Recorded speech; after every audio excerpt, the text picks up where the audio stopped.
What's up guys? For today's video, kung hanap nyo nga ay mga authentic Filipino dishes, samahan pa natin ng magandang ambience na pwede to celebrate birthdays and other events. Para sa inyo ang video na ito. Let's G! Dumiretso na agad tayo dito sa Balay Mario, located at Santa Rosa, Tagaytay Road, Pasong Langka, Silang, Cavite, para i-treat itong birthday girl natin. Tignan nyo naman yung lugar, very Instagrammable. Kubo style yung kinuha natin para maiba naman, tapos tamang Indian seat lang tayo dyan. Pero meron din sila dyang lugar para maging komportable naman yung may mga sumasakit-sakit na tuhod tsaka mga kasukasuhan, no? Hanap-hanap muna tayo ng order natin, then pag okay na, pindutin nyo lang tong doorbell guys para may mag-take na ng order nyo. Habang naghihintay nga, pwede ka dyan maghiga muna, matulog, o maglaro ng sungka. Pwede mo rin kainin yan kung gutom ka na talaga.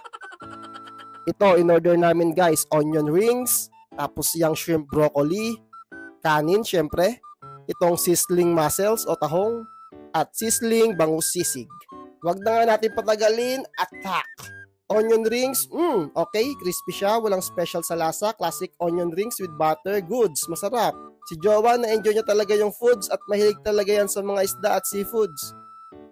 Next, itong bangus sisig, okay, masarap, crispy yung balat ng bangus, may konting anghang, approve.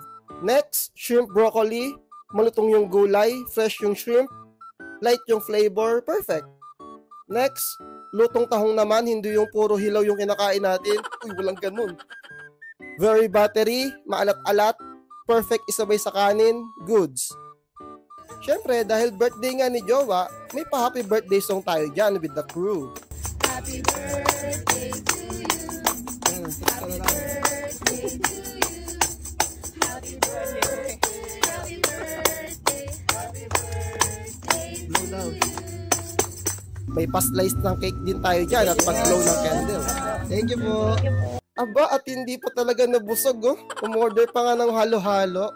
Yan guys, bago sa menu nila yan. Try nyo, masarap din. At syempre, dahil hindi siya mahilig sa cake, tayo na ang babanat nito. Grabe ang busog ko dyan guys. So paano? Salamat sa panonood. Master Sedi out.